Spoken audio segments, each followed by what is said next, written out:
After a long time আমি একটা video finally দিতে পারছি। তবে ভিডিওটা কিন্তু অনেক দিন আগের শ্যুট করা।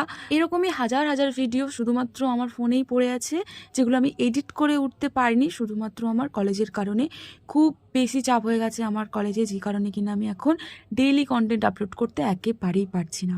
আজকের পুরো ভিডিওটা দেখে আমি বলে দেবো না, তোমরা আমাকে কমেন্ট করে জানাবে যেটা আমি কি স্পেশাল লুক ক্রিয়েট করেছি।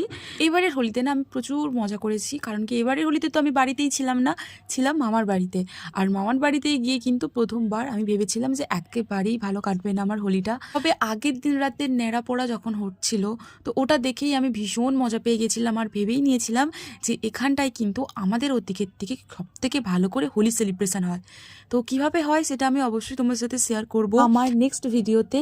আর হ্যাঁ, খুব তাড়াতাড়ি আমি আপলোড করার চেষ্টা করব, হয়তো কালের মধ্যেই চলে আসতে পারে। বাই দ্য ওয়ে, এখন আমাকে তোমরা বলো যে শাড়িটা পরে যখন আমি সুন্দর করে সেজে নিলাম, এখন আমাকে কেমন দেখতে লাগছে।